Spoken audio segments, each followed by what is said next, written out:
Travel time, I mean, even during the age of COVID, is super important because you need to transition between meetings. Getting from place to place always takes more time than you think it does. Yeah. And the best case scenario is that you show up 5 minutes or 10 minutes early and you're able to like make that quick call or, show up in advance. You know how they say, if you're not 5 minutes early, you're late. So making sure that it's there. And I mean, you're the commitment, like you going for that walk and having that time for yourself.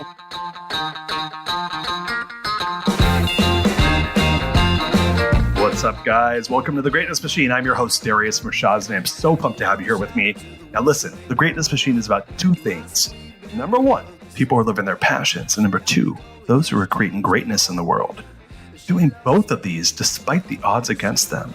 Each episode, we're going to feature interviews of world-class speakers and business leaders, showcasing their origin story, what made them tick, what got them to where they are now, so it can help you step into your greatness within your own life, business, and career.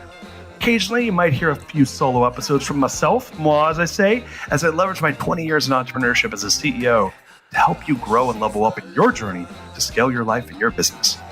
So come be a fly on the wall, enjoy the conversation and messages, and I'm stoked to have you guys here.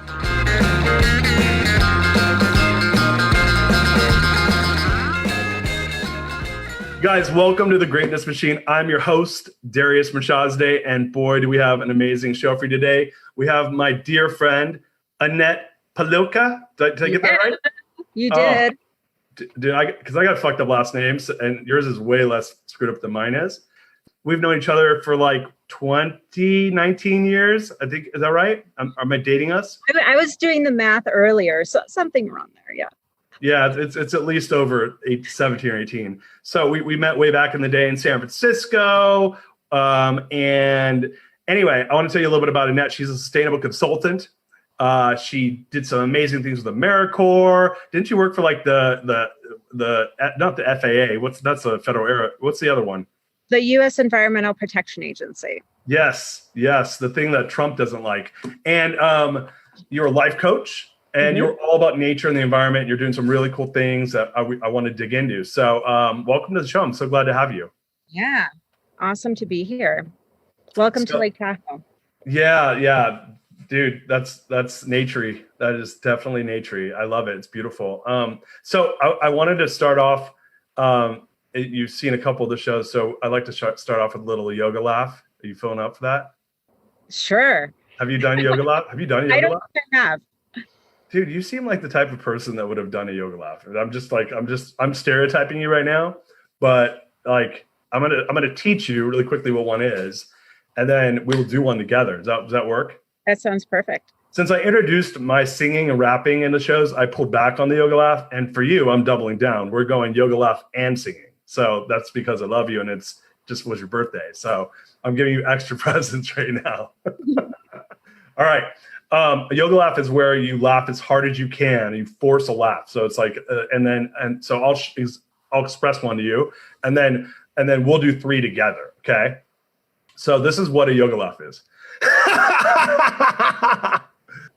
Got it? Got it. All right. Ready? On the count of three, we're going to do three. We'll do three laughs. So you just follow my lead. Ready? 1, 2, 3.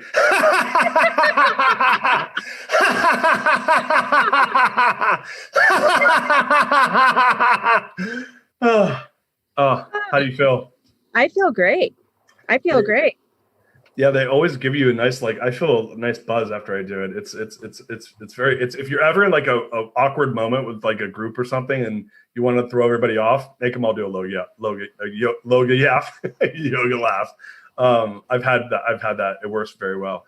So, dude, what have you been up? I mean, I know we talked a little bit, but like fill me in. You just had this amazing birthday. Yeah.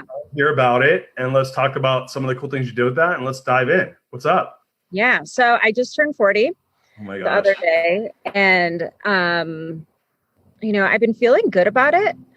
And so usually for my birthday, my birthday is in the middle of the summer. So I grew up going to summer camp. So my birthday has always been surrounded by all of my friends and playing games and going to the pool. And that's just like the culture of my birthday. Yeah. And I usually go camping or backpacking. Last year I was on the John Muir Trail backpacking on my birthday. And obviously this year is different. So I wanted to do something where I could get outside with all my friends. And so I decided to do this thing where I was going to run a mile a day. So if you have been sheltering in place during COVID, you might have gotten into the rut, like some of us, like myself, of maybe not going outside. You know, sometimes that's easier or more convenient, or you just Totally. not, you're like, I'm in my pajamas for the third day straight, you know? Right. And everyone laughs at that because it's true. So it was a way for me to get outside, for me to do something to be physical, you know, to be physical, but not necessarily putting pressure to do something really crazy. And so I invited all my friends to do it, and everyone did their own version. And that's the part that I really loved. You know, some friends walked, you swam every day, you know, and I'm curious how you felt after 40 days of swimming. Awesome. I mean, I had been swimming before that every day. And then I was like, and I'm not a good runner. I was joking about this yesterday on one of the shows that like, I'm not built for running. Like I have bad knees and flat feet. But for some reason I got like these Italian peasant legs and really long arms. It's like a monkey. And so that's really good for swimming because I can kick hard and I can swim. And I've swam now, I think, 75 days in a row, but the 40 for your birthday it was cool to have purpose around it, which obviously that purpose helps everything. Right. So yeah, no, I feel it's like I've never worked out this many days in a row ever. Never my whole life. So yeah, no, I feel amazing. How do you feel? Right on. I feel good. I was surprised by a couple of things. The first was, so I'm a hiker and I have a backpacking trip coming up, a mountain in a week or two. So, you know, hiking and having that distance, the distance actually went down. So what I found was that sometimes I would just do my mile and then I'd come home and then I'd continue with my workday. So that part was interesting where I was like, oh, my overall mileage went down. But then what I also found was that I wanted to eat healthier. I wanted to like pick up some weights. I realized that my core could be stronger. So all of these other benefits rose to the top really naturally without feeling the stress or like the pressure of having to like be more healthy or I'm going to eat healthier. It was just more of like, oh, okay, I'm going to have a solid lunch, you know, and that felt fantastic. So I felt that by the time my birthday came, I was like, I am not training for anything. I'm not training for a marathon, which sometimes, and I mean, maybe you get into this mode or other people get into this mode where when you're training for something, you have a goal, you know what you have to do to get there. You break it down, you know, you have a plan, you might have a coach and like you execute, you know, like show up, you know, for what you're supposed to do. And sometimes it's like a little too much. And when I was training for the New York City Marathon, I ended up finding that like I was getting like injuries and it was really hard for my head to like pull back physically because I'm like, I don't want to get behind schedule. That. And I'm not a fast runner. And I don't care, you know, that's the thing. I don't care. And so I'm going to continue on with this 40-day thing. But we can get into that a little bit later if you want. Yeah, that's cool. That's cool. Yeah, I mean, I think like the first guest on the show was David Rendell, and he is an ultra marathoner, and now he's 6'7" and like thin as a rail, and I think him taking a step is the equivalent of a normal person taking 4 steps. So when he's like, "Oh, I ran 100 miles," I'm like, "That's just like a normal person running a marathon, dude." So like, quit bragging. No. And like when I run a marathon, it's like him running 4 ultra marathons. And so my brother ran a marathon once, like 20 years ago. He ran the LA Marathon, and he permanently hurt himself. Like he never was the same. And so I'm always like, I don't get it. Like I get it. Because I like to run a little bit, like a mile. That sounds amazing. Because you get the runner's high, and I totally understand it. But I'll tell you, like, I think it's all about, and you're kind of making the point, it's all about picking activities that you could just weave into your life without it being a challenge, and it becomes additive, not like, oh, where you start to feel like shit because you didn't do it, and then there's like the guilt and because it's hard and you don't really want to do it. I mean, like a lot of people hate working out because it's hard to find things you like to do when you work out, like to your point, like training for the New York Marathon, which is a cool thing to train for, but you have that like goal in mind of like, all right, I'm going to cross the finish line. But then the training itself is brutal, and then you get hurt because it's hard. And then you're like, but I'm going to do it. Did you, by the way, do the marathon? I didn't. Yeah. So you were so injured, you couldn't do it. Right. So what was interesting was a part of me, so my knees were hurting, and a part of me was thinking, and this is interesting. Part of me was thinking that I'm just going to walk it. And in my mind as a hiker, I'm like, I can walk 26 miles like in a day, like that, there is no hurdle there, but it hurt to walk to BART. So I was like, you know what? Mm-mm. Yeah. You got to listen to your body. You got to listen to your body. And, it's more about having something that's small enough that you're able to show up for every day, that the hard part isn't that activity. The hard part is just showing up. And then ultimately, how often do we show up for other people versus for ourselves, right? So I made a commitment to you today at this time, and I'm going to show up. But what if, it's like, what commitments are you not making to yourself? And what slides? Because we have businesses, we have work, we have kids, we have, a million other things. And the first thing to go is oftentimes, at least for me, so let me know if you relate, but oftentimes the first things to go is exercise, good food, and sleep. Yeah. Well, I mean, you're making a good point. Like I did this program around conscious leadership that I was talking about in the last episode with one of my classmates who was in the program.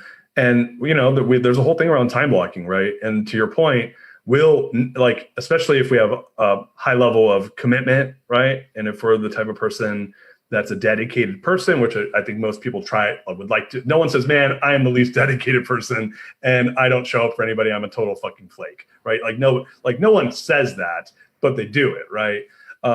It's like someone saying they have a bad work ethic. Most people don't say that. But they do it. And so we do that with ourselves because it's easy. It's easy for me to give time to other people, but I treat myself like shit, and I don't give myself the time I need. I don't give myself the rest I need. I don't give myself the space I need. And then it becomes really burdensome to show up for other people. And then it's a downward spiral. And so one of the practices that integral practices around integral leadership that I learned, that I'm going to admit to you, I'm pretty bad at it. Like don't get me wrong. It's just something I'm aware of that I'm slowly working on, is I'll schedule time on my calendar. And now I miss those appointments all the time with myself. I have in there, go eat lunch with my kids. I miss that appointment probably like 4 out of 5 days. I have in there to go work out. I do that. I have in there to go for a walk. I'll schedule over that in 2 seconds, and it's bad habit, right? Because all we're talking about is a choice. And to your point, like the first person you're going to take away from is yourself, which when you're laying on your deathbed, I'm pretty sure that's the first person you're going to be pissed at that you didn't give all that time to. You know what I mean? So how do you, what are the things that you do to work around that? Well, I schedule it in, and I have an accountability buddy, and we send each other our schedules in advance so that I know that when it's in my calendar, sometimes it's easier to just follow the agenda. A trick that I love with that is giving enough time in between meetings. Yeah. Travel time, even during the age of COVID, is super important because you need to transition between meetings. Getting from place to place always takes more time than you think it does. Yeah. And the best case scenario is that you show up 5 minutes or 10 minutes early, and you're able to make that quick call, or, show up in advance. You know how they say, if you're not 5 minutes early, you're late. Yeah. That's Lombardi time, baby. So making sure that it's there. And you're the commitment, you going for that walk and having that time for yourself. Because if you think about it, how many times do you see successful people say, oh, I was in the shower and I had this great idea. Yeah. Right. And so if you think about it, it's the time for themselves. No one's hassling them. They're not on the phone, this, that. So in real life, when we're being tugged from all of these different directions with, email and phone and WhatsApp and all the different freaking chat groups that are out there. It's when you're actually by yourself and have that time is like when the magic happens. And so one of the things that I love to coach on getting outdoors in nature is, either scheduling what I call a walk talk with my community every Wednesday, but which meetings can you do while walking? Who can you call, whether it's a parent, whether it's a friend, whether it's someone to catch up with, or whether it's a business meeting as well, where you suggest and then you say, hey, yeah, you know what? I want to be walking too, or having that time for yourself. So or you can have it as a walking meditation where you're like, no one is talking to me and this is lovely. And you get to slowly calm your head, so all of those thoughts. And so back in the day, I had a meetup group in Berkeley where we would, half of the hike was in a community, and then we would do a meditation, do some forest bathing, and then the rest of the hike was in silence. And I initially, felt a little nervous about it because some people are like, how far are we going to go and how fast? And, and I'm like, yeah, no, that's not the kind of hike that we're doing, but the people who show up love it because it allows for permission for us to just be quiet, for us to look at the trees and to put rocks in our hands and like take off your shoes and just like be present. And I don't know what's more important than taking care of ourselves, because if you're not healthy mentally and physically, like you need to be there for your kids, you need to be there for your wife. I mean, obviously you need to be there for yourself, to be successful and to be, everything that you want to create in the world. And, that happens when you have that time, when you carve that time for yourself and you make it a priority and you make it non-negotiable. So one of the things that I make that's non-negotiable is my bedtime. And like when I'm done talking with people, and I have alarms set on my phone. And I know that, it's funny because back in the day when we used to see other human beings, I'd be on a date and all of a sudden at 9 o'clock, my alarm goes off to like start getting ready for bed, but like, bye, I gotta go. And even last night, I sort of pushed it a little bit. And what ended up happening is I was talking with a friend about the program that I'm launching, and I was getting all of these ideas. And so I actually couldn't fall asleep for another 45 minutes. And I had to get up, write things down, and then I could fall asleep. Yeah. Because my brain was working and my brain was excited, right, even though I wasn't necessarily on my computer. But, it's like, I need to protect that space so that we're able to go to sleep soon. Yeah, no, that's awesome. I want to ask about your program, but before we go there, guys, we are live. So you got Annette, sustainability coach, personal coach, life coach. She's doing some really cool things, and we're going to talk about her nature programs that she takes people out on, and her life coaching that she does in just a second here. But so ask questions. My team's on standby. Start a watch party. We got a great talk going on here, and love to hear some of your questions. So talk about like the coaching and the program, and what, like, I know you started this. I think we talked about this. Gosh, I think it was a year and a half ago when we were in Utah at my house, and you were telling me about this really cool thing. You wanted to start like a retreat thing. So yeah, tell the audience about that. Yeah. So my previous day job before COVID was all about sustainability and laws about garbage and recycling. And one of the things that I realized is that I had dedicated my life to the environment, to preserving the environment, because I also love being in it. And I want everyone to have clean air, water, soil. I don't care who you are, politics, everything, it's like, I want that for everyone. And one of the things that I realized is like, we need to spend more time outside. We're so cooped up. We need to spend time outside. We need to be connected also with like our deeper selves. Mm-hmm. When you're on a hike, when you're walking with your kids, like you feel a little bit more playful and connecting to that part, to that joyous part of, when you might have like tried to climb a tree, and then maybe someone told you like, don't climb a tree, you're going to get hurt. And then all of a sudden you're you're living a little bit more out of fear.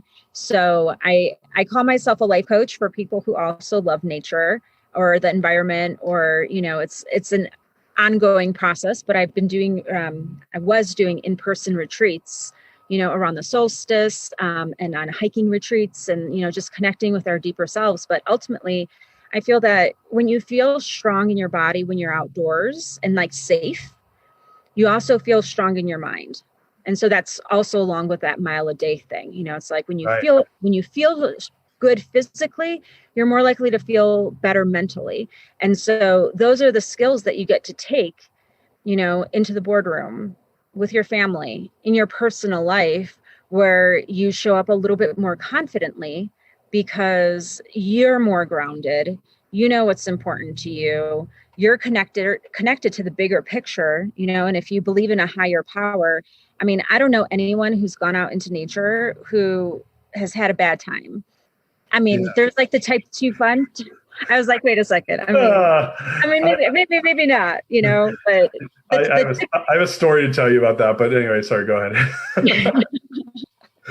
Yeah. So type 2 fun is that in the moment, there's birds, in the moment, and it's garbage day. So we might see bears, Oh, no way. I tend to look outside, but in the moment it's hard and you're tired and you're cranky and it's raining and it's bad weather. But then afterward, you're like, oh, that was epic. That's type 2.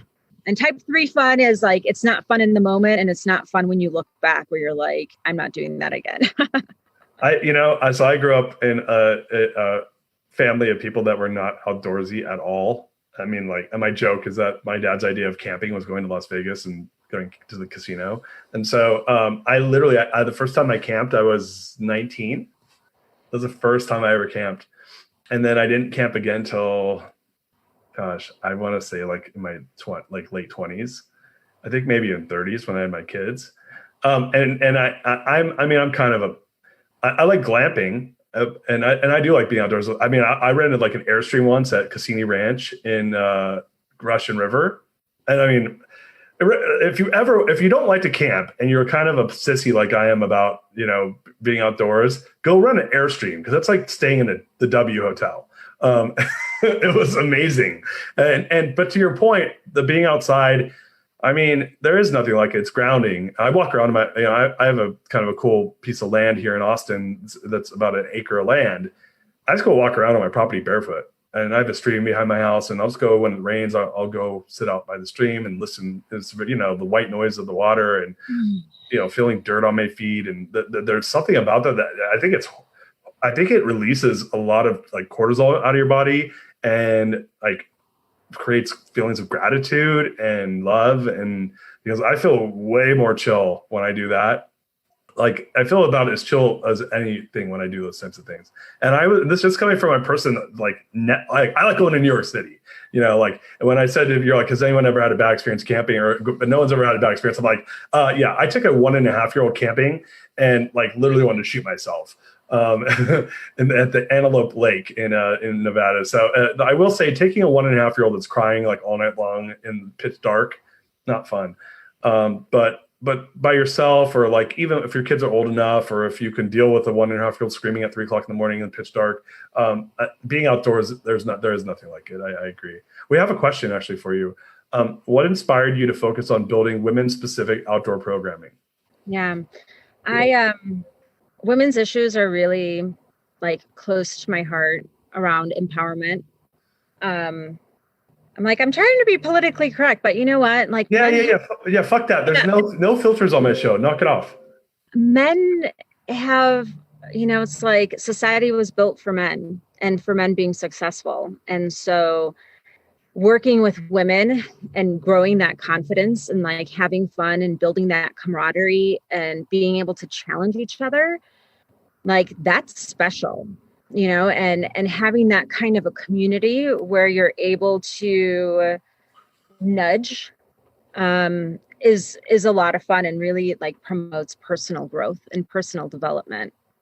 Yeah. I mean, look, the world was built by a bunch of men, right? Like at least the way they designed it. And men like in general have, some are amazing designers, but in general, like most men suck at design. That's the way I see it. So, and when you look at these legacy systems of design, to your point, it's not with a lot of, groups that are not men in mind. And so I think that it's important to build those institutions. And I mean, even men need it too. Like right now, like men are under if you're a guy, a successful, non-man of color, you're fucking under attack, right now, and, if you look, I think it's suicide rates for men in their 50s, white men in their 50s is like some like generational high, so it's not easy to be those guys either. But at the same time, like, I think everyone needs to find whatever support they can that is going to help them thrive. Like I'm in CEO forums. I'm in 3 of them. One's co-ed and 2 are men only.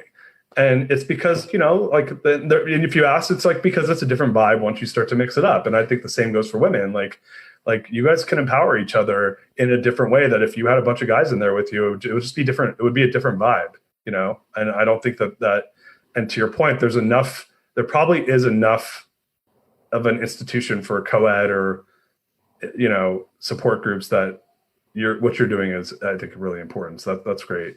Yeah. And I think of the woman who may have been exposed to getting outdoors with a partner, with maybe like a boyfriend or a husband, and then they break up or get a divorce. And then all of a sudden she looks around and says, oh, wait a second. All of my friends just none of them want to do these things. None of them want to carry heavy stuff into the woods, right? Or go fishing or whatever. And there are communities out there for women so that you're able to do the things that you find to be fun, because like you're allowed that, and you get to have fun, whether it means, gutting a fish or going backpacking or climbing mountains. And, we also get to do it together. You can do it, with everyone, but it is a special vibe. Yeah. And, you said something that's really interesting earlier, and I meant to comment on it. You said, by going outdoors, like becoming empowered, that's how you show up in other parts of your life. And there's a quote that's, how you show up for anything is how you show up for everything. Right. And that, I think, kind of mirrors what you're talking about, but it gives you a context around it, which is, okay, I'm going to go out with women and we're going to go and become empowered and support each other. And I have a lot of friends actually who are women that are building women only companies. And I'm going to be honest with you, I prefer to do business with them. It's a different vibe. And, I think that, look, if you ask me my question, I think that there needs to be way, way, way, way, way, way, way more females in the top levels of leadership all throughout the world. And I think it'll solve every fucking problem we have. Like literally, if the world mirrored the population and we had 50% or 49% women in power, our problems are gone.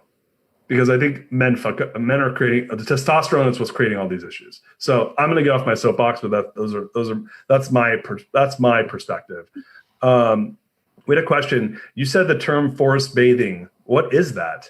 Yeah. So forest bathing is actually a Japanese tradition of just being really present in your environment.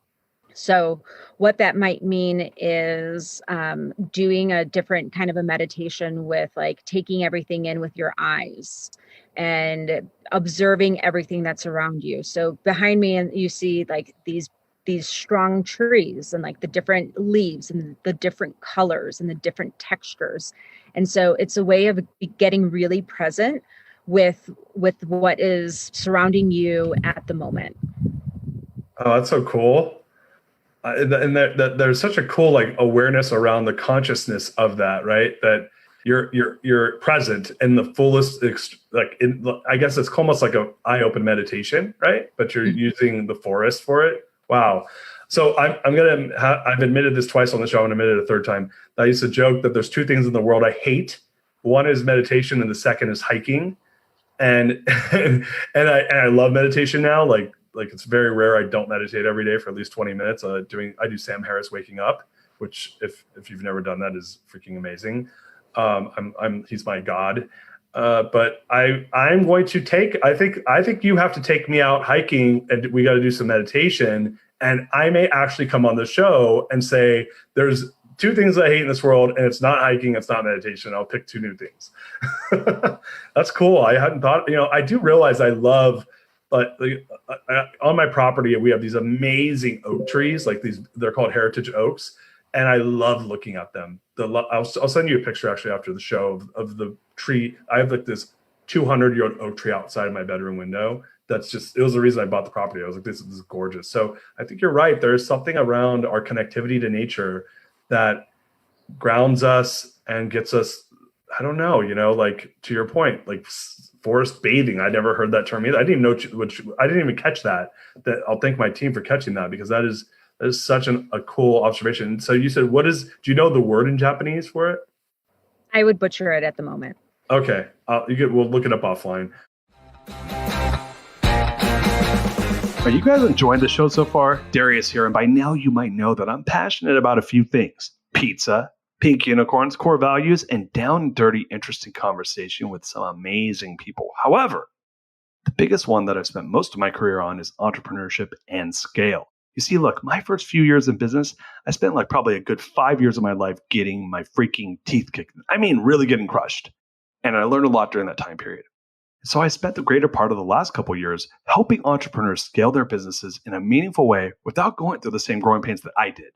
And what I realized is that CEOs and business leaders don't know if they can scale, and thus they do the right thing at the wrong times. This causes them to lose clarity, lose momentum, alignment, and the bottom line is you lose money. And look, you don't have to do that. It's why I created what I call the scalability assessment. And you can access it 100% for free. That's right, guys. There are perks to listening to The Greatness Machine. All you have to do is go to dariusscale.com. That's DARIUS scale, SCALE.com. And there you can check to see if your business is set up to scale properly. It's going to give you a scalability score at the end, and it's also going to give you some clarity on what you can do next. Once again, guys, that's www.itsdariusscale.com. Once again, guys, it's dariusscale.com. And now back to the show.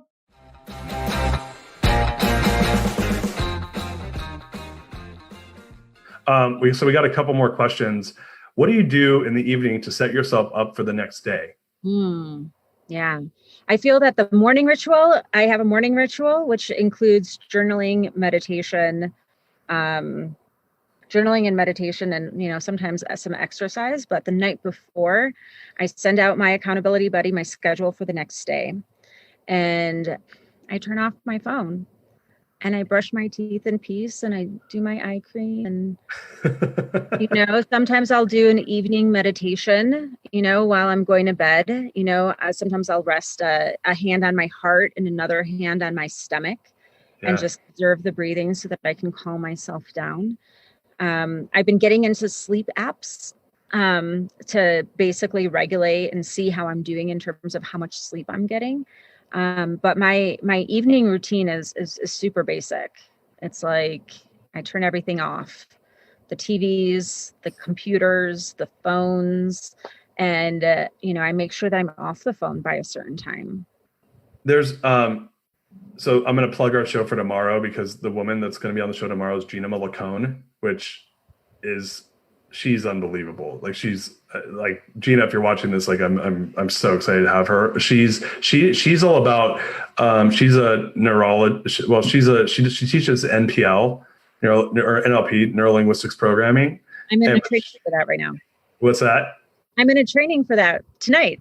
Oh, wow. Well, she's like one of the world's best at it. Like, she's amazing. And she does this thing. I think it's called heart rhythm, which is, actually the waves of the heart and how they're connected to basically the resonance of the world around you. And how does that affect you, from everything from sleep to, the people you're attracting, the behavior, the way you're feeling from an anxiety standpoint. Anyway, there's some really cool things around. They're measuring actually the electricity in the heart. So I think there's a lot there that has to do with actually how we sleep, right? Because there's they say, like, even the light on your phone, increases the neurotransmissions in your brain, right? It's electricity, essentially. Like, we're electrical, right? Like, our whole body is filled with, like neurons that have electric charges, and our nerves get affected. So that's pretty cool. I've done the meditation before I sleep, where I'll meditate. I'll think of the things I'm grateful for in my life for like maybe about a minute or two. And that's calming, but I'll try that. The feelings of the heart and the stomach and that's a smart idea. Do you, we have a couple more questions. I wanted to ask you a question around core values. So think about this in a second when I ask the next question, but do you know your personal core values, by the way? Have you done them? Oh, I have to do that for you for your 40th birthday. So that's my Not gift. yet. That's my gift to you. I'm going to do your personal core values with you, and we're going to build them. I love my birthday. Yeah, that's totally my gift to you. That's like I wish I'd given it to you sooner. One thing that I do, and I've been bad about it lately because I've been slammed with the book launch and I've been kind of off my schedule. But when I meditate in the morning, I actually meditate on my personal core values. So it's a really cool way to kind of set your day up. And sometimes if I'm having a bad day, before I go to bed, I'll do a gratitude meditation, and then I will think of the one core value I really want to have a better day with the next day. And I'll just kind of say it to myself. I'll repeat it over and over until I like kind of calm down. So that's my present to you. We're going to do your personal core values. I am so excited for that. I can't wait. I can't wait. Yeah, it's done. All right. We'll take that offline. All right. So what has been the coolest place you've adventured in? I would say, and this isn't like a traditional adventure, but a few years ago, I went to Thailand because I never got that like traditional after college, I'm going to backpack through Southeast Asia experience. And I created that for myself. And I started at a monastery for, I've done Vipassana, I've done other retreats, meditation retreats. And I was like, you know what, I'm going to pop in for like, I don't know, 3 to 5 days. 3 to 5 days ended up being 21. Wow. Was it like a silent meditation or you had a silent meditation for 21 days? Yeah. Oh my gosh. But that's not exactly like an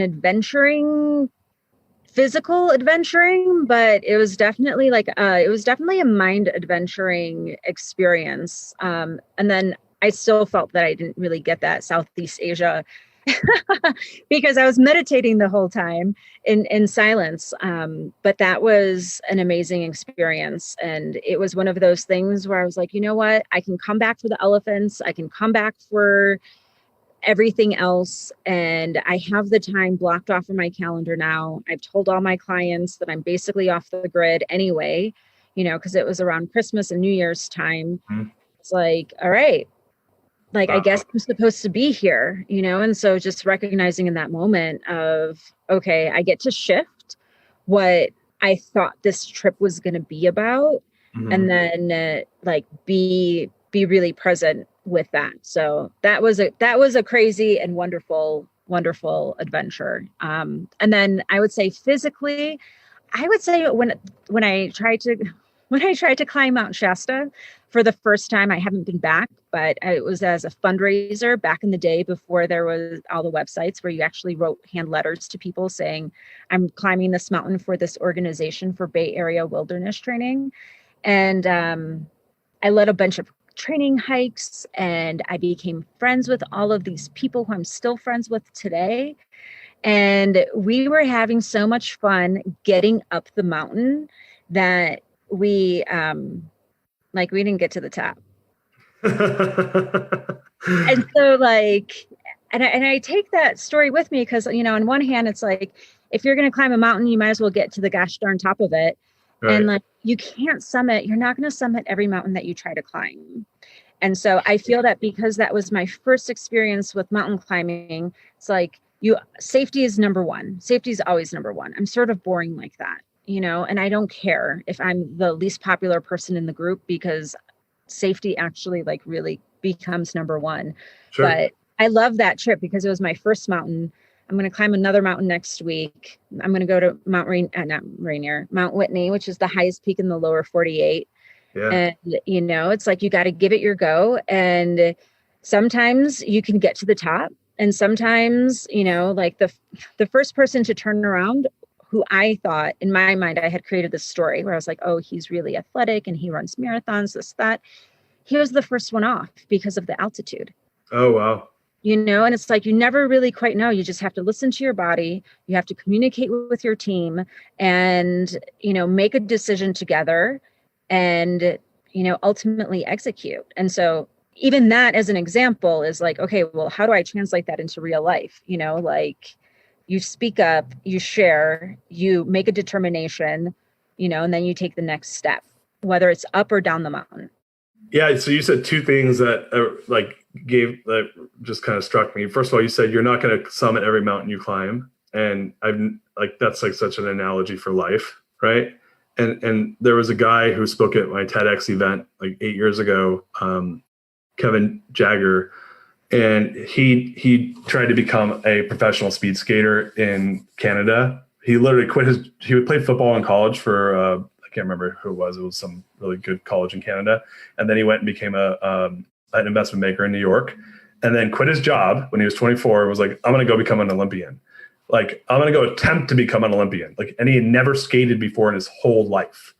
And so, look, the chances of becoming an Olympian when you've never skated before in your whole life is like pretty much almost zero. And so he ended up making it to like top 20 in Canada because he was very athletic, but he didn't become an Olympian. And his whole talk was essentially like the name of the theme of the event was the pursuit of passion. And his was called the passion for pursuit, which is, it's not about the reaching the summit. It's about enjoying the process of getting there, which you hear people say that, but what that means is, what I found is, because I've always been the guy that's like, I heard you say the thing as like, you're not going to summit every mountain. Like 5 years ago, I would have been like, yeah, maybe you, but I'm going to, right? Like, that's my achiever brain. That's like my competitive achiever brain's like, why would I even attempt to climb it if I'm not going to summit it, right? And here I am 5 years later, and I'm the opposite. I'm like, why would I attempt to climb it if I'm not going to enjoy climbing it? Which is a totally different, like, you have to have a completely different mind shift.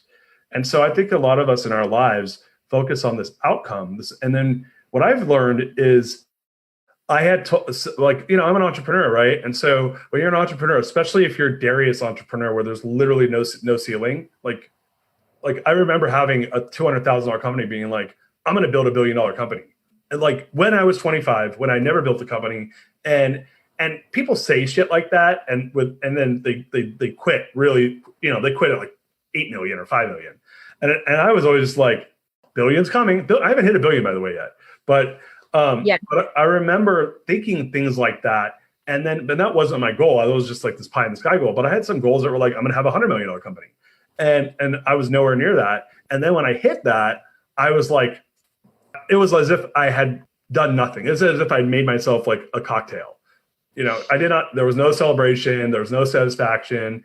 And I realized that I hadn't enjoyed the process. I was so focused on the outcome that the process itself wasn't, it just what, like, that was just part of the deal. And what my realization is, like, why do anything if you're not going to enjoy the process? I mean, unless you have to, if your life's on the line or whatever, yeah, like, look, like, there's plenty of shitty things you have to do in your life that you're not going to enjoy the process. But I'm not talking about those things. Those things, like, you got to do what you got to do. Like, right now I'm building a course and it's brain damage for me. It's super hard. I don't enjoy it, but I'm doing it because I want to get it out in the world. But when you talk about stuff like the show, like, oh my God, like, this is like, I enjoyed every second of this, right? And I realized that we all need to pick these things in our lives. It sounds like you've done a great job of this, of picking these things in our lives that the outcome will be whatever it's going to be, but I'm going to like soak up every ounce of marrow out of that bone of the process, And when you start finding those things, and what I found is when you align your strengths, your purpose, and your values, those things appear. But so you gotta know your values, you gotta know your purpose, and then you gotta play in your strengths. So when you do those three things, which like sounds like you're doing, you may not have defined your values, but I know you know your values, and sounds like you're really in line with your purpose, and you're doing things within your strengths, and that's when it all kind of comes together, and you're at least really loving the process. I mean, do you agree with that? I agree. It's also been a process to get here. Oh yeah, yeah. Because why do you say that? I'll tell you why I think that, but why do you say that? Well, because there is a voice that I've heard for a period of time that I sort of ignored, and I was completely committed to, like certain kinds of jobs. And I mean, it's basically like the attachment with the ego, of, working for different agencies and whatnot, but also like knowing that I that I have gifts to share that I'm not able to share in that kind of an environment, And so it's actually taken COVID for me to get to where I am right now, because the last time I saw you in person was when we were in Utah. And on that trip, I drove through a bunch of Western states thinking, oh, can I live in the mountains? Right. Mm-hmm. And then here we are. And I gave notice. I've been in the mountains for the last 6 months. And I love it. And I gave notice for my apartment. But I also needed that nudge, to get me to where I am. And this reminder. And I feel like, I'm hopeful that everyone is experiencing some level of that with COVID, in terms of all of those things, all of those thoughts, like what you have been doing well, what you have been wanting to do, all bubble up because you're at home and you have nothing else to do, besides thinking about these hopes and dreams that you've had. And, hopefully that, this is the little nudge that people need in order to take that first step. And so that's part of it. It's you don't have to have, and this for me has been really hard. So I'm launching a program, and a previous version of me would want to have known every single thing that had come out, and my intention was not to start this program, this 40-day forward program. It just sort of evolved, and I'm rolling with it. Yeah. Whereas, when I worked for the federal government, you have to have everything lined out, from suits to nuts. Is that what they say? All of the details, everything be perfect. It goes up the chain of command, down the chain of command 30 times. By the time it is launched, it might be outdated, and it's just a different way of thinking and retraining our minds and our brains to think a different way. And thinking differently is okay. We need to think differently for different situations, So for example, the other day on my birthday hike, and I walked into a forest fire, and I was like, wow. Okay, we are no longer swimming in this beautiful lake, but we are assessing and calling 911. And, luckily I had this mile a day training. Who knew that it was so that I can get my fucking ass out of a forest fire,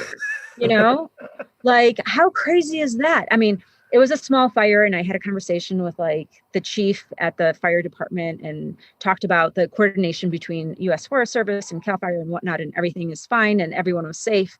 But practicing different ways of being is a critical skill for success, because you're not going to always know the big picture. You're not going to always have that very specific goal that you're working towards. You're not going to always have everything in front of you and that you're just working towards it.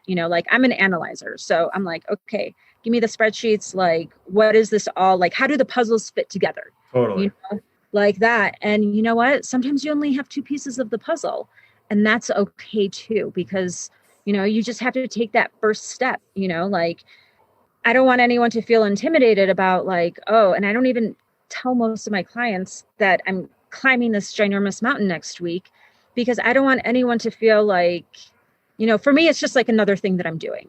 Right. Honest, but I don't want anyone to feel oh, how I'm so far behind. And it's it doesn't even matter. It's all about just getting out there a little bit at a time and pushing yourself a little bit more and going a little bit further. And I feel that's what you're talking about in business, and that's how it relates to being on the trail and pushing yourself a little bit, not pushing, but it's that subconscious that comes up where it's oh, you can go a little bit farther. You can go a little bit higher. Your next company, you can aim for a higher number. Yeah, you can do it. Yeah, you got there. I mean, I wouldn't even celebrate when I got there. I would just be oh, cool. Onward and upward. Right. And then, and my realization now is well, that's no way to live. I mean, I've gone through kind of a pretty big transformation over the last couple of years of my life in a lot of ways. But I was talking to my therapist about this, and I see this amazing therapist. He's going to be on my show next month. His name's Stephen Terrell. The guy is a freaking god. And, he's you don't enjoy life that much, do you? And I'm fuck no. I love my kids, I love my family, but I don't enjoy moments, and I decided right, over the last few months where I'm I am going to enjoy life. You owe it to yourself to do that. To your point, like we live in such a comparison culture, right? And this is I think it's worldwide, but I think America. I mean, I don't know if it's an animalistic thing or what, but it's definitely an American thing where we just compare ourselves, and we got this bullshit on social media where people are showing you their perfect moment and leaving out the other 99.99999% of the bullshit that's terrible that you would never ever want to do, right? And then we say, oh, that's reality, when it's not, And I see people do all that all the time. They front, they fake it, and then inside they're like just miserable, because they're living for that one Instagram moment, and it's like, dude, those aren't even the best moments. The best moments are like moments like this where we're just bullshitting, or when my 6-year-old runs in here and gives me a huggle attack, and we play Beyblades together, and then I race them in the swimming pool tomorrow afternoon, right? Those are the best moments. Having like the first bite of pizza is the best moment. Like it's not the fucking bullshit picture I'm going to put on Instagram. That's for sure. It's really funny that you say this, because I've always thought of you as someone who enjoys life. And I feel that for myself. I actually feel like that is my lesson in this lifetime, as silly as that might sound, where I'm like, you know what? Like, I feel so blessed for so many different reasons. And I feel like it's sort of easier when I see other people who are so blessed be not happy, where I'm like, don't you see how good you have it? Like, totally. You just have to like enjoy the moment. And it's funny because I'm a Solomon ambassador, like the running shoe, like the shoe brand. Oh, Solomon. Okay, yeah. I'm like, is that like a religious thing? I'm like, that sounds like very religious. Yeah. and like the hashtag is it's time to play. And I'm like, yeah, like remember that. Like it's time to play. Like let your inner child have a little bit of fun. Like enjoy that first slice of, that first bite of the pizza, or like snuggling with your kids. Cause like that's what matters. Yeah. No, my kids have helped me a lot. For me, it's not, I do it. I mean, it's not that I don't enjoy life. It's just that I don't have like, it's hard for me to enjoy life. And normally in my life where I've enjoyed life, it usually involves, I have to have friends around and partying and, and that's not most of your life, right? That's like 1% of your life, unless you're like, I mean, for some people, maybe it's a lot more, but for me, that's always been super enjoyable. And that's when people see me, right? Those are my Instagram moments where you see me around my friends or we're spending one-on-one time together and I'm connecting. And those are probably my highest levels of joy, but that's not most of the time, right? That's some of the time. The other rest of the time is the stuff that most people don't see, where I'm grinding and I wake up at 4 o'clock in the morning. I go to, right now it's 5 o'clock. I've been going for 13 hours a day, and this is the norm for me. I'm doing a talk in Australia at 8 o'clock tonight. So, and that's tiring. Right. But I'll enjoy it. I'll love that moment, but that 18-hour day is going to be tough, and what I've found is if I'm not doing work that I love, that's a drain as opposed to energetic. And so that's why I say, like, you have to find that joy. And I'm preaching to myself, because I think that I could go for hours about why I've had a hard time finding joy in my life. And it's old stuff that's happened in my life that's made me feel that way. And I've overcome it by working hard. Right. But I haven't enjoyed the fruits of that labor. Right. Well, that's a topic for another show, because we're deep, and I want to ask. There's a couple more questions I want to get.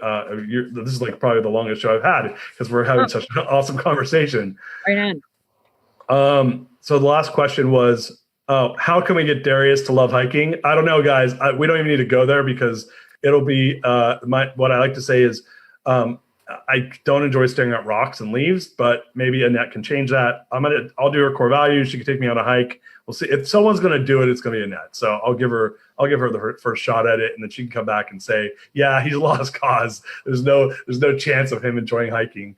I won't complain though when we do it. I do enjoy hiking sometimes, but we'll see. Last question though, for the women who are hesitant to get outside, what would you tell them? Yeah, I'd say to start small and to find someone to go with so that it can be fun. like whether it's starting just in your neighborhood, doing a walk around the block.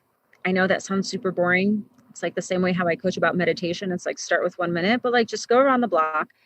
You can find someone, find a friend that you can walk and talk with, or, I do these walks every Wednesday, like come on a walk with me. It's just a conference line, super low tech.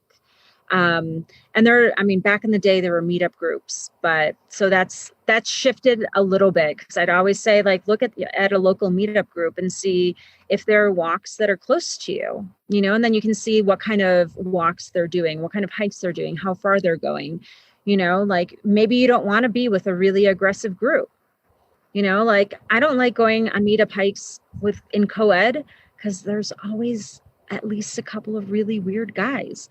And then I feel bad that I need to like talk to them. And then, maybe not anymore, in terms of like as time goes on, but like finding a community that's close to you. And you can join my Facebook group, Fall in Love with Nature and Embrace the Authentic You.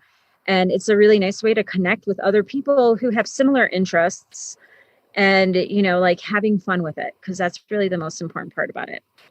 Yeah, I love how you whispered about the weird dudes as if they were they're listening to the show and they're gonna come get you right now. There's a lot of weird dudes. There are a lot of weird dudes, and there's some weird girls. There's just weird, like, hey, we all embrace your inner weirdness. That's what I say. Just don't make other people feel weird. So that takes emotional intelligence. So one more time, where can they find you again on Facebook? Yeah, Fall in Love with Nature and Embrace the Authentic You is the Facebook group. And I'm on Instagram. It's just my name. And I've recently committed to myself of showing up.